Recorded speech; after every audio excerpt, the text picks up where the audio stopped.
and good shot. Oh my! Here to celebrate Georgetown! The Georgetown Raiders are Buckland Cup champions! The Trenton Golden Hawks, the R. Hewitt Cup champions, are going to Coburn. Back to Minerva. Shot scores! And the Coburn Cougars are the Royal Bank Cup champions! Evans bunting, they score! Frank Poche, the game winner, and the Buckland Cup winner!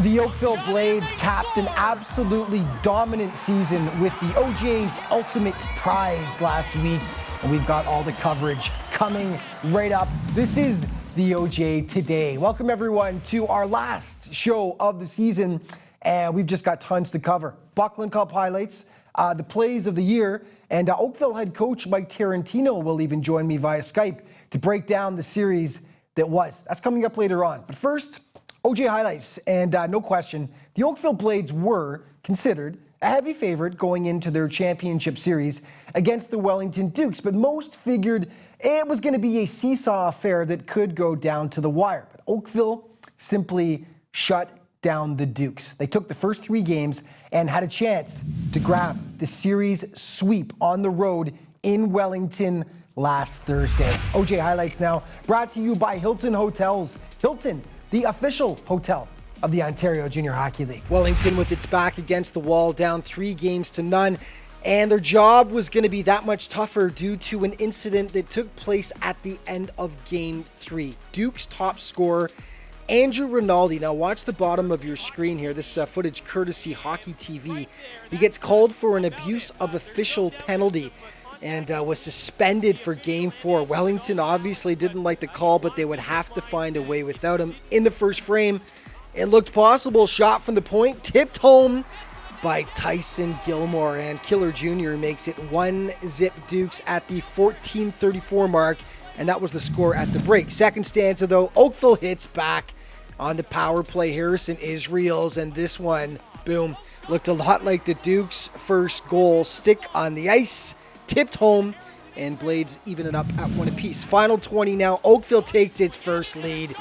Israels again, the quick wrister that beats Logan Bateman, and the visitors jump out front 2-1. Just 50 seconds later, Garrett Pike lowering the boom. The one-timer from the point rips the twine. Oakville in the driver's seat as they lead 3-1 late, but you just knew the Dukes would make it close in the end. Tic-tac-toe, Elijah Gonzalez delivers, and that drew Wellington back to within a single goal. That's his 11th of the postseason, but first of the series, which created a dramatic finish to this one. We'll let the Your TV Wellington announcers take it home.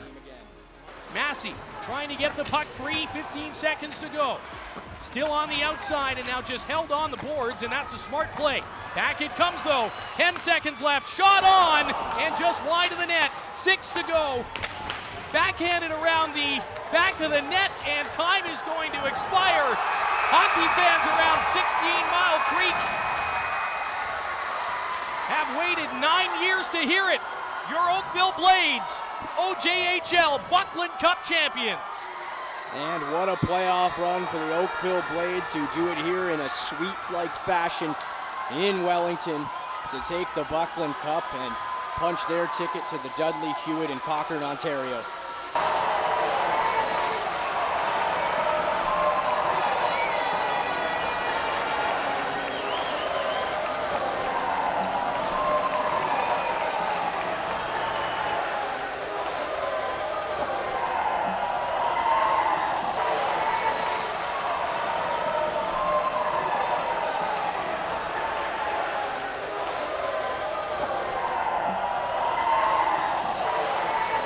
I'm just so happy for our guys. I mean, they've put so much time, effort, sacrifice. That's cliche again. I don't really have much words right now, but I'm just so happy for those guys all down there. Compared to last year, what was the difference on this team? Well, I think over the past 5 years, each team coming in has kind of been building the culture and contributing to, pushing us in the right direction. So, I mean, there's obviously different players, some guys return, but, all those teams have been excellent. I'm just happy to be part of this group and help them, achieve this goal. Wellington threw everything at you tonight. Thoughts about their run and more importantly on your team and your victory? They're an excellent team. They're well coached, a fantastic organization. Every game was a battle, and we were fortunate to come out on top of them. But they're I can't say enough good things about this community and this hockey program and their staff.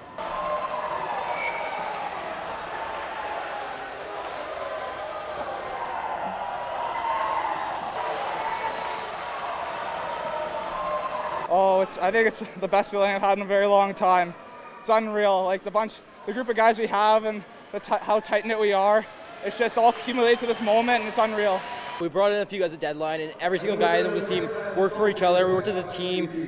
There wasn't any selfish play out there, and we just worked together. We couldn't do this without everyone else supporting one another, and that's really what helped us get this win. This means everything. I mean, we have a special group of guys over there, and we worked hard all year to get to this point. And now that we've done this, we got to keep going because we're not done yet. Peyton Reeves and the Oakville Blades, Buckland Cup champions, and headed to Cochrane.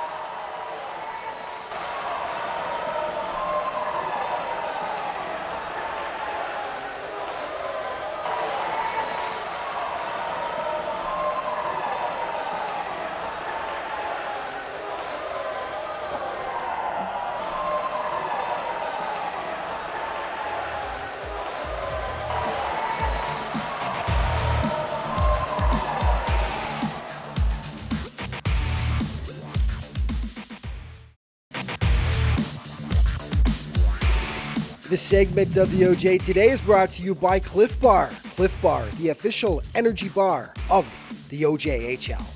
Hey everybody, welcome back to the OJ Today, and joining me now is Oakville Blades head coach Mike Tarantino, fresh off capturing the Buckland Cup Championship. Mike, welcome to the show, buddy. Appreciate it. Thanks for having me. Well, first off, congratulations are in order. After all, you led the Blades to their first Buckland Cup in 9 seasons, taking down the defending champions, Wellington, in 4 straight games. Everything just seemed to be clicking for you guys in the final. Just talk about the team's performance. Well, yeah, obviously throughout the playoffs, I thought our guys did exceptionally well. And it seemed like every different series, there was a couple of key guys or different games stepping up. The Wellington series was, even though it was a 4-game sweep, anybody who kind of saw those games, maybe with the exception of game 1, the other 3 could have went, either way. Well, your defense and Will Barber in goal definitely need to get some huge credit as well for the job they did.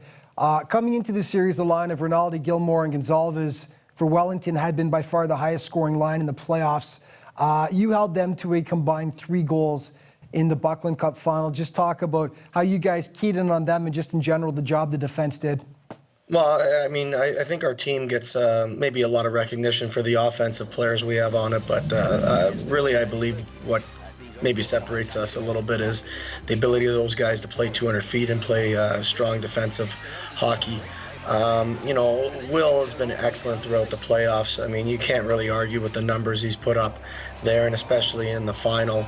And then, guys that maybe are a little unheralded in terms of their offensive production on our back end. I thought Callum Jones was a beast back there. Jack Lyons, another one, and then Nicholas Romatario. Those 3 guys who maybe aren't known as offensive forces in this league, but just guys that nobody enjoys playing against. Good seeing it because Garrett Pike did his usual great job back there, but good to see the unheralded guys, as you mentioned, getting the attention too.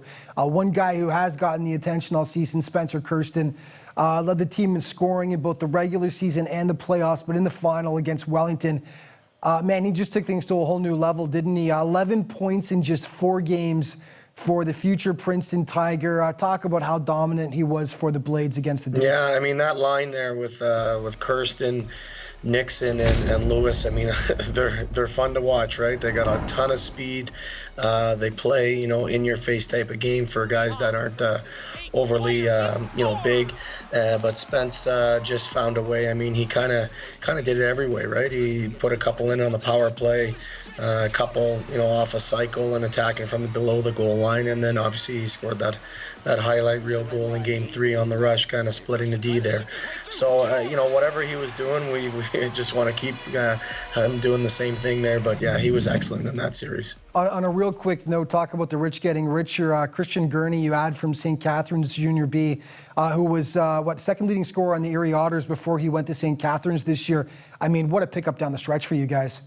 Definitely, and especially when we've had, with Pinio being out there, and we had O'Hara lost for a little bit, and guys are banged up. But he came out earlier in the year to practice with us and get a feel for things there.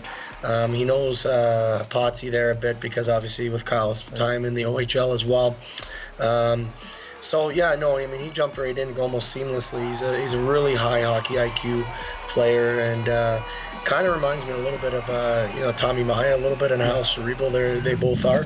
But yeah, definitely helped our club for sure. Well, it was a team effort just up and down the lineup for you guys, and that's something we discussed with both coaches and panelists on this show throughout the season. First line through the fourth, everyone contributes. 2 20-goal scorers on the fourth line. You were mentioning before the show, they've kind of cycled around at different lines, but just talk about that depth that you guys have had all year long.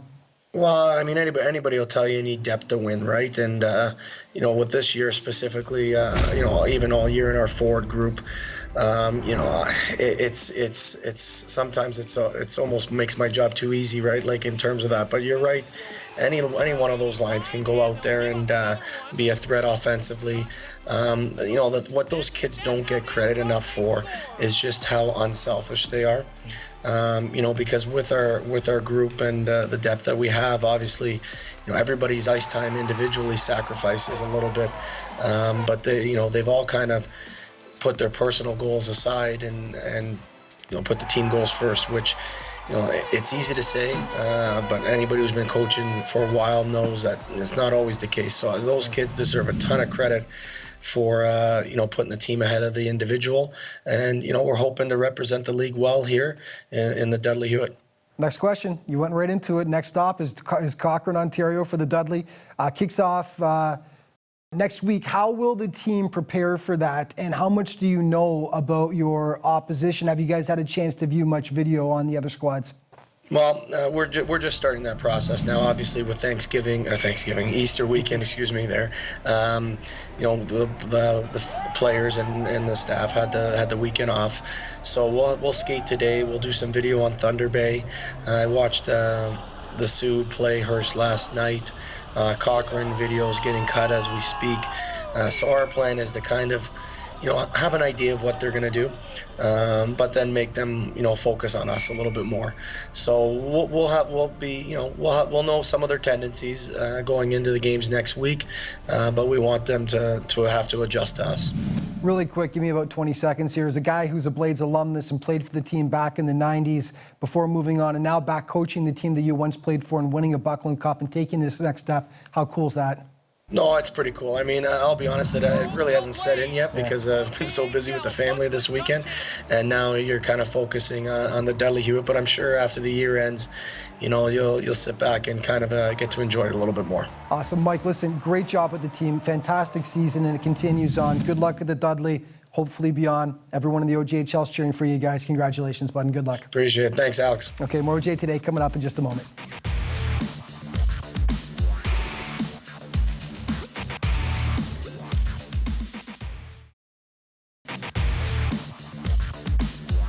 This segment of the OJ Today is brought to you by Barnburner Hockey. Barnburner, official partner of the OJHL Game of the Week and the OJ Today. Hey everybody, welcome back to the OJ Today. One of the best parts of the OJHL season comes near the end, when all the league award winners are honored. Sure, we always hear tons about the MVP, the top scorer, and the like, but this is also a chance for the more unsung heroes, volunteers, trainers, humanitarians to also get the attention they deserve. The ceremony handing out the hardware took place before Game 1 of the Buckland Cup Final in Oakville. Here's more on that. There could be no better time or place to do it. in front of a near-capacity crowd at Oakville's 16-mile arena on April 12th. Before Game 1 of the Buckland Cup final, the red carpet was rolled out for the OJHL's best. The league's award winners were honored for their contributions both on and off the ice. The North York Rangers were by far the most decorated team, and of course, it all started with Jet Alexander. The man between the posts for NYR collected 3 different awards. Top goaltender by virtue of having the league's lowest goals against average, goaltender of the year voted on by league media and GMs, and the big one, the most valuable player. Jet had a .945 save percentage and broke an OJHL record that went back to the early 70s with 10 shutouts. Alexander's captain, Graydon Gottschalk, picked up an accolade that you wouldn't expect to see from a guy who stands 6'4" and weighs 215 pounds.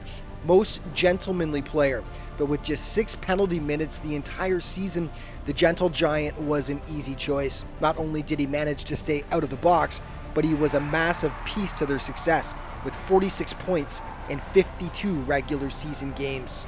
Yeah, Gotzi is obviously our captain this year and a phenomenal leader. Easy choice for us to be part of our leadership group. You know, every single player in that locker room looks up to him. You know, he brings it every single day. He's a tough guy to play against. You know, a big body that moves well. The Rangers continued to roll, with Nick Lashuk winning the OJHL's Humanitarian Award. The 21-year-old forward did extensive work with Habitat for Humanity in Burlington, helping to build homes and even getting his teammates involved in the process. Nick was also a volunteer coach with the Goulding Park Rangers. Somehow, he still managed to rack up a solid 37 points in 44 regular season games. Joey Maziarz will head to Mercyhurst University this fall, and they're getting the guy voted the OJ's top defenseman. Joey was a standout on the blue line for the Rangers, leading the team in scoring with 54 points in 53 regular season games, and again in the playoffs with 16 in as many contests. It should come as no shock then that with so many players chosen as award winners, the OJ's Executive of the Year is North York's Claude Desjardins. He assembled a first-class group of coaches and players that went on to capture the South Division title, finished ranked as the 6th best team in Canada, and made it to the Southeast Conference Final before bowing out to Wellington. Mitchell Weeks of the Newmarket Hurricanes was unable to attend the ceremony due to commitments with the team he'll play with full-time next season, the OHL's Sudbury Wolves. The 17-year-old was voted OJHL Rookie of the Year for his outstanding season between the posts. The 6'3" keeper was the first overall pick in the OHL's 2018 Under-18 midget draft, and his 1.72 goals against average and .941 save percentage were both second in the league this season. Eric Ciccolini was named the OJ's top prospect and looks to continue the junior Canadians' strong recent NHL draft record. Jack McBain was selected in the 3rd round last year by the Minnesota Wild, and Ciccolini was ranked the 108th best skater in North America recently. The Vaughan native put up 62 points during the regular season, and he'll head to the University of Michigan this fall. The first thing that stands out is his speed. He has the ability to change the pace of a game. He's got game-breaking speed. He drives wide, he protects the pucks well. That combination of speed and that shot is what separates him from most of the players in this league, to be honest.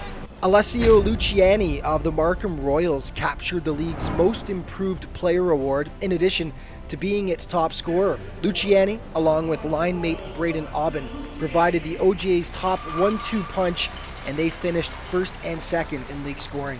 The 20-year-old Woodbridge native improved on last year's 32 points with 76 this season, and Royals head coach Mike Galati sang his praises on the show last week. They took the bull by the horns and became real big leaders and big-time scorers and huge pieces to our success this season. And we're very fortunate to have them and excited to see them move on. Nick Papadopoulos of the Whitby Fury picked up the OJ's Scholastic Player of the Year award. The 18-year-old defenseman maintained a 97% average while helping to lead the Fury to the second round of the playoffs in a great bounce-back season. Mike Tarantino of the Oakville Blades was named OJ Coach of the Year, and there could be no other choice, really. Mike guided the team to the regular season title as well as the Buckland Cup Championship. The Blades are an absolute juggernaut this season, and just as impressive, they boast 12 players who have signed to play university hockey. They head next to Cochrane for the Dudley Hewitt Cup next week. Amanda Gilroy of the Whitby Fury was named OJ Trainer of the Year. The former competitive figure skater is now an athletic therapist with her own clinic in Uxbridge. Whitby GM and head coach Rob Pearson refers to Amanda as the glue of the Fury, and she's been with the team since 2015. Finally, Melissa Burgess of the Buffalo Junior Sabres was named OJ Volunteer of the Year. She's in her 5th season with the club and holds multiple roles, including giving the Sabres a much more pronounced social media presence. Congratulations, Melissa, and to all the OJ's award winners.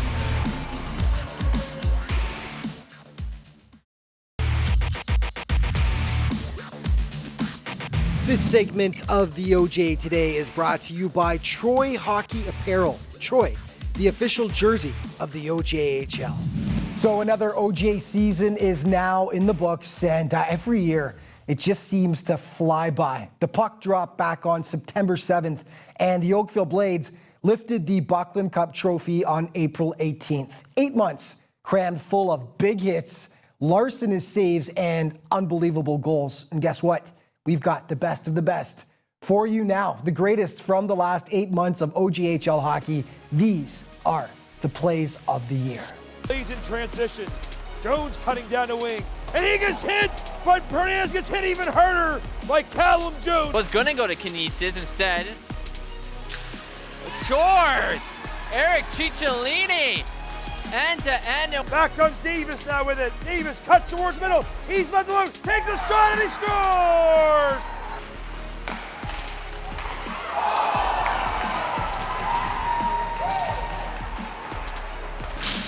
One cleanly back to the point.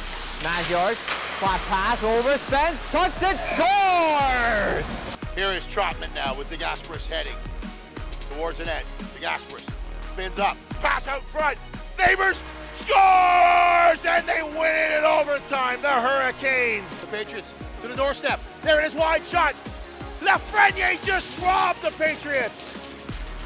Here's a chance, he's got a man out front. Look at the tee up the shot, in shot, score! One except for one, Easy makes a nice move around in, breaking in, shot, scores! It's Redding with it, Redding. There's the front, there's Hunt, shoot! Oh, what a pad save by Torquia!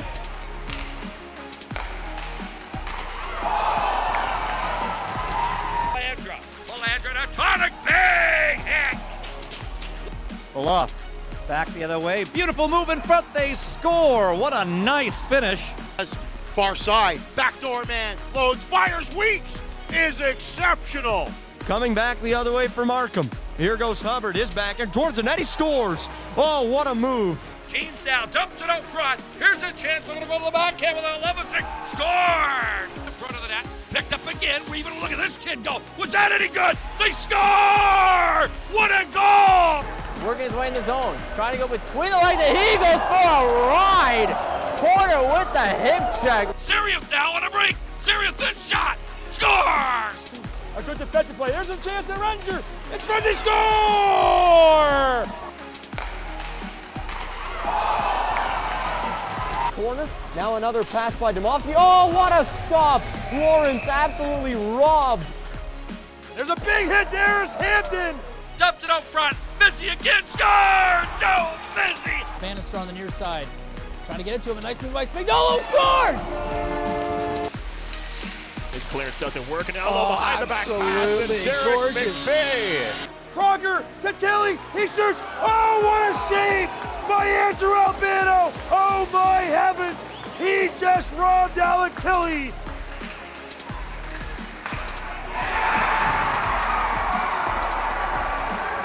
Cicciolini coming in right towards the net. Oh, what a move!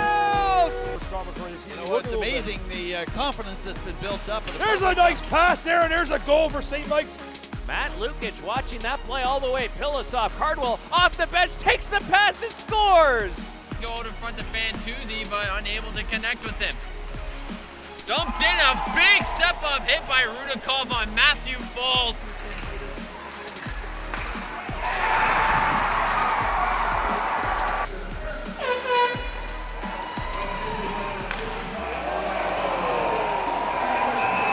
After the first period, Cerrone steps over the blue line, driving to the net. Cerrone backhand scores! What an individual effort! Cole to Lawrence. Lawrence dances around his man. Oh, what a magnificent goal! Out and over, here comes Trumbla. Oh, up and over Pescia. Colton Trumbla strikes again. Swing wall, give shape. Fiorzio's on Varga. Varga now bounces off a Jack. Jack Varga from Davis. Score!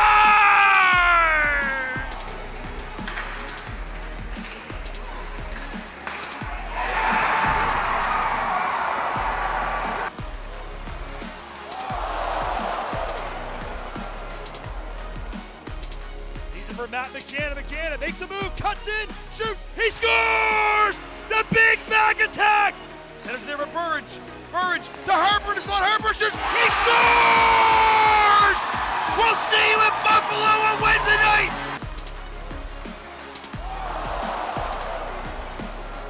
Here's a chance. Engelbert now leaves it up. Cianci scores! Colin Cianci! This is Kirsten, gains the red line, gains the blue line. Can Kirsten try to sift his way through? Scores! Busted, but the AP called back. There's a chance in front, and they flip, and they score! The Sabres answer right back quickly. It's Ty Glover.